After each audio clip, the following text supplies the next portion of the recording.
Good morning and welcome to Airline Drive Church of Christ. I'm glad you're here. We're all glad you're here. We're going to be celebrating this weekend Memorial Day. And Memorial Day is a time when we think about those in our armed services, those who protect our country. So we can stand here today, sit in these pews today, and worship our God, the one true God. So we want to take time to think about those people who gave it all.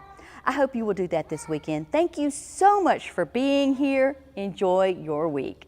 Thank you for joining us today.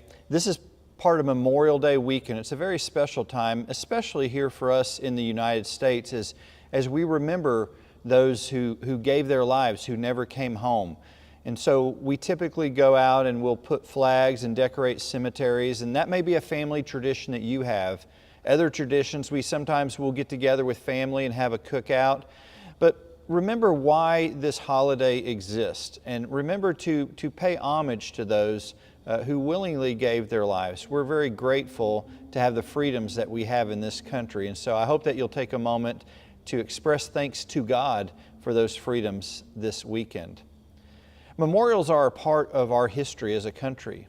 They remind us of things that we too often and too easily forget.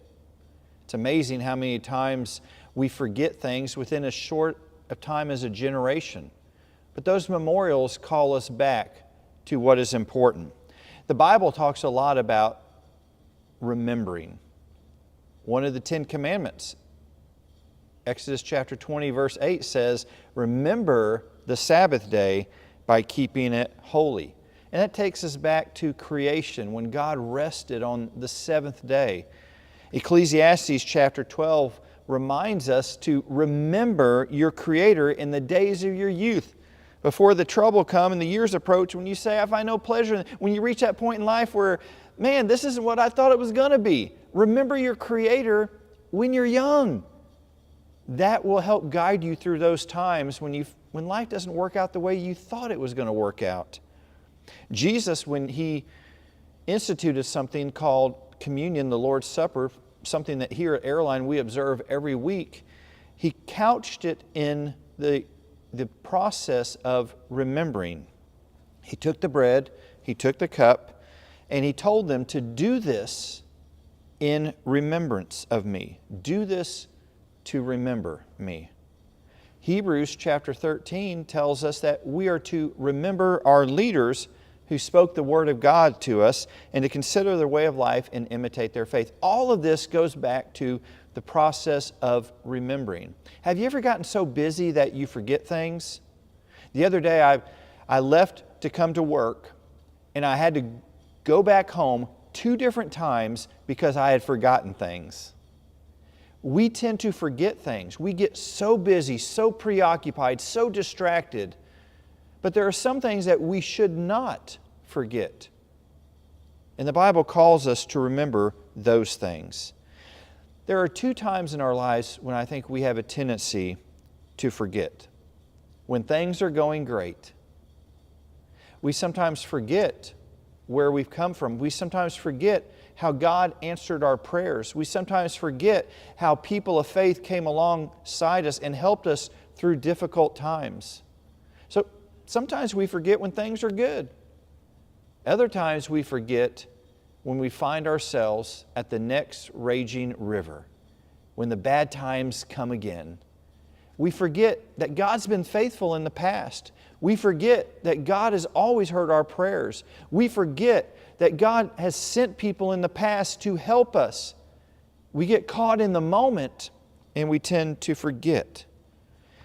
The text I want us to look at for a few moments today comes from the book of Joshua in the Old Testament. Go ahead and open your Bibles or your Bible app to Joshua chapter 3. Here's the context of what's happening.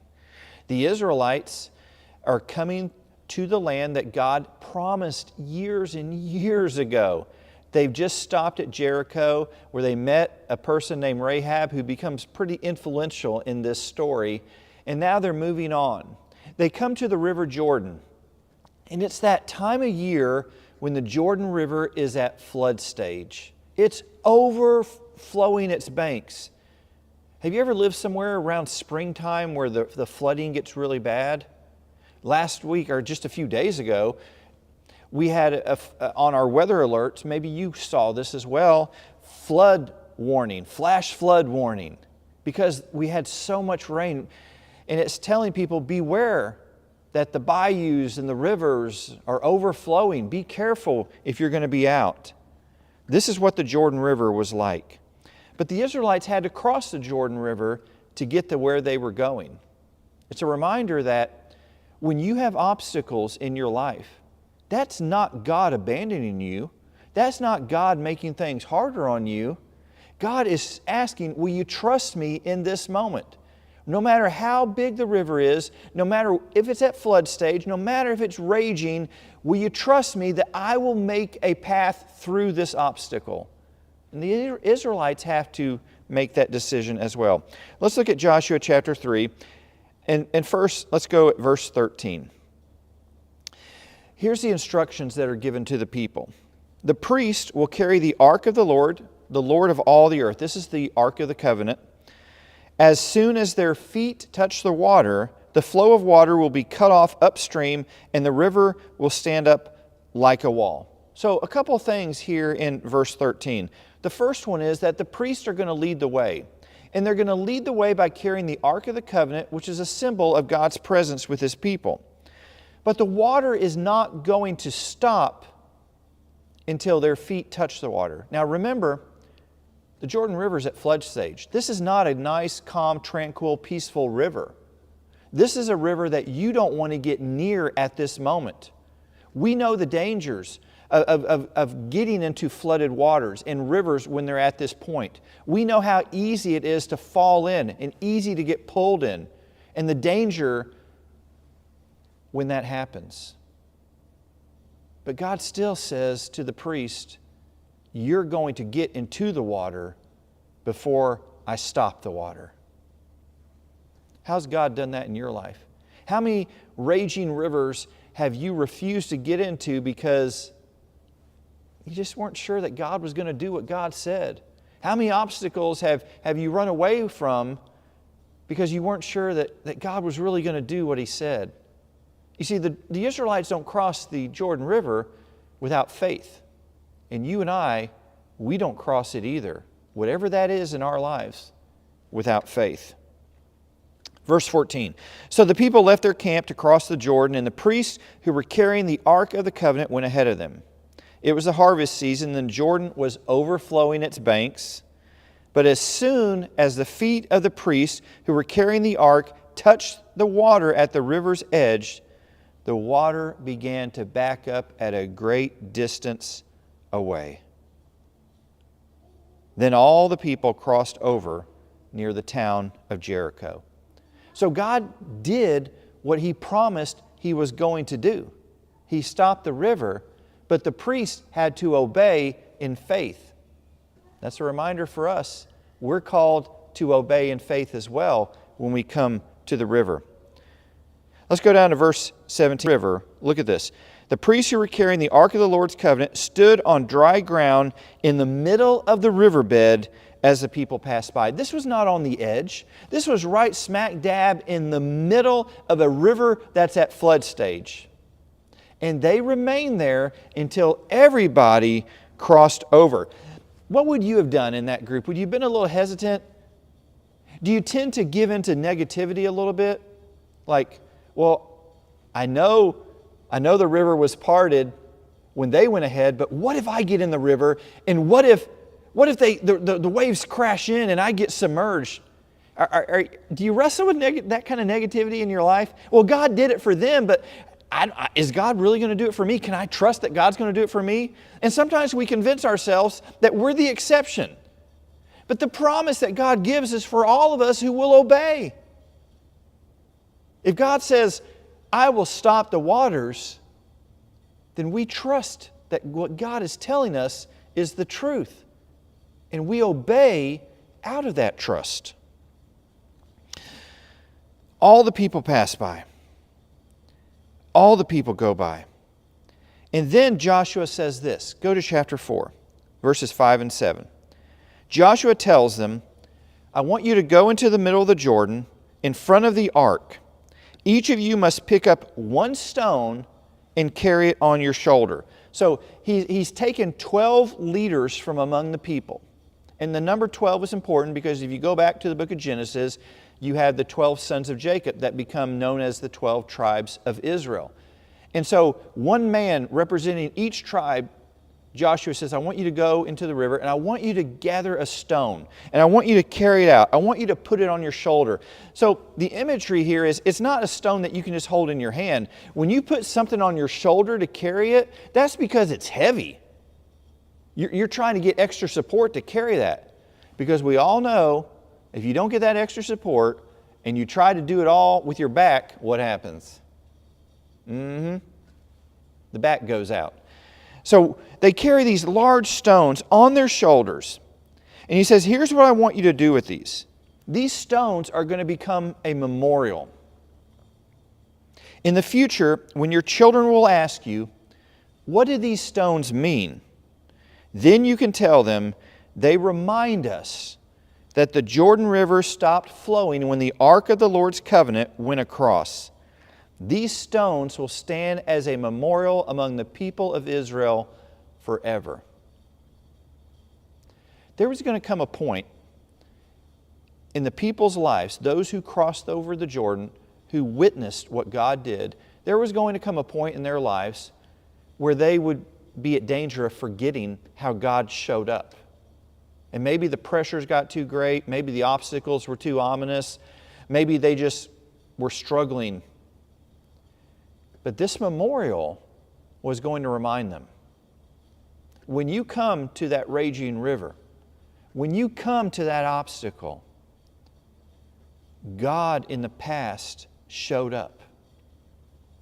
And God's going to show up now. Because God doesn't change. So, going on here. When you look at this memorial, how does this relate to us today? Well, we remember how to live by focusing on the living memorial, Jesus. Why do we talk about the cross so much? Because it reminds us, it's a visible reminder of what Jesus did for us. Why do we talk about the empty tomb so much? Because it is a reminder that even the raging river of death is no match for God. I want to go back to something that Joshua says in chapter 3, verses 3 and 4. When the instructions are given to the people, he says, when you see the ark of the covenant of the Lord your God and the Levitical priests carrying it, you are to move out from your positions and follow it. Then you will know which way to go, since you have never been this way before. Then you will know which way to go, since you have never been this way before. Have you ever gotten lost in your life? Ever unsure of which turn to take? Do you remember in the early days of GPS, when the kinks were still being worked out? And sometimes the GPS would tell you to make a turn and you wound up at a dead end. Hopefully you didn't wind up in a pond or something like that. But we were looking for guidance. I'm still a map user. I love to use maps because maps help show us the direction we're going and how to get there. God, through Jesus, points us to the way. And this same Jordan River that's overflowing at flood stage, that the people are called to trust God to get into the water, and the waters will part, and you can cross over safely, God will make it happen, is the same Jordan River where Jesus was baptized. It's the same Jordan River where Jesus did a lot of His ministry. That same area. You see, rivers are no match for God. Whatever's going on in your life right now is no match for the power of God working in your life. If you're not sure God is answering your prayers, let me encourage you to try this. Start keeping a prayer journal. write down what you pray for and the date that you prayed for it. Keep that ongoing prayer journal. And then 6 months, a year goes by, 2 years go by, go back and look at those first entries. And then consider how God showed up, what God did in that moment. See, that prayer journal can become a memorial for you. I don't know about you, but sometimes in my life, when tough times come, I forget about all the prayers God answered previously and all the times that God showed up previously. We tend to forget the past because we're so caught up in the present, in the moment that we're going through, and we wonder if God's going to show up, and we wait, and we're hurting, and we're suffering. And the truth is that God has shown up in the past, and God is showing up now in ways that we can't always see. So that's one memorial that we can all create for ourselves. And it's a reminder that each day of life is a new adventure. We've never been this way before. When you get older, when you have a birthday and someone says, well, what does it feel like to be whatever age it is? I love what some of our older people say, well, I don't know, I've never been this age before. I've never been this way before. How many times in our lives do we say that? God shows up through Jesus to point the way we should go. When we stand at the edge of the river, in a place that we have never been, God shows up through Jesus. It's no coincidence that Jesus said one time, I am the way, the truth, and the life. I am the way. I can show you the way home. I can point you in the direction you should go, and I can lead you across that river. So whatever's happening in your life this week, would you give God a chance? Would you trust Him?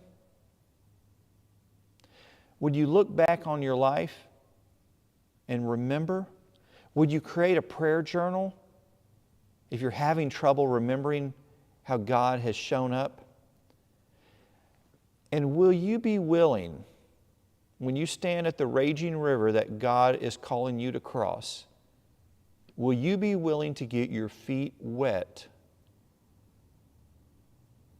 and trust that God will stop the waters? There's a story in the life of Jesus where one of His disciples, Peter, sees Jesus walking on the water. And he calls out to Jesus, Lord, if it's you, call me to come out of the boat and walk on water. And Jesus says, come on. And Peter gets out and begins walking on water, something that typically doesn't happen. It doesn't work very well for me. But then Peter began noticing all the reasons why he shouldn't be walking on water. And he forgot who it was that called him to get out of the boat. You know, in our lives as Christians, we live by faith. And that faith produces obedience.